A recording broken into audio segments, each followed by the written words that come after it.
நேரம் இருந்தால் ஒரு கணம் யோசித்து பாருங்கள் இல்லத்தரசிகளே. உங்களை விட்டு பிரிந்து உங்கள் கணவன் வெளிநாட்டிற்கு வேலை சென்று வேலை செய்கிறான். அங்கு அவன் சந்திக்கிற துன்பங்களை அவர் மட்டுமே உணர்கிறார். அங்கே அவருக்கு நிம்மதியான தூக்கம் இல்லை, நல்ல சோறும் கிடையாது, உறங்கும் இடமும் வாடகைட்ட ஒற்றையறை. ஆனாலும் அவர் ஒவ்வொரு நாளும் உங்களுக்கும் உங்கள் குடும்ப சந்தோஷத்திற்காகவும் உழைக்கிறான். அவன் வேலை முடிஞ்சு உங்களுக்கு போன் பண்ணும்போது நீங்க பேசும் வார்த்தைகள் அவன் வலிகளுக்கு ஒரு மருந்து போல இருக்கணும்.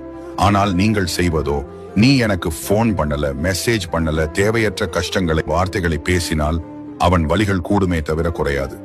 உடல் வலியுடன் மனவலியும் சேர்ந்து வரும். நீங்கள் பேசும் ஒரு நிமிஷம் அவருக்கு ஒரு நாளின் ஆறுதலாக இருக்கும்.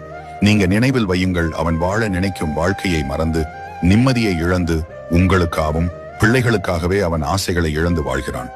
ஒரு உண்மை கதை. ஒருவன் 28 வயதில் வெளிநாட்டில் வேலைக்காக சென்றான். அவன் அங்கே தனிமையில் துன்பப்பட்டான். நல்ல தூக்கம் இல்ல, உணவு இல்ல. ஆனாலும் மாதம் 50,000 ரூபாய் அனுப்பினான். வெளிநாடு செல்ல கடன் வாங்கியதை அடைகிறான், தன்னோட தேவைக்கு தேவையை எடுத்துக்கொள்ளாமல்.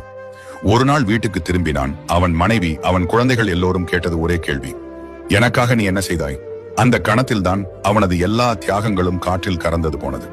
இத்தனை ஆண்டுகள் அவன் கஷ்டங்கள் எங்கு சென்றன என்றே தெரியாமல் போயிடுச்சு. அவன் துன்பப்பட்ட வாழ்க்கை துன்பத்தில் முடிந்தது. இதை போல உங்கள் கணவர் வாழ்க்கையை தியாகமாக இருக்கிறது.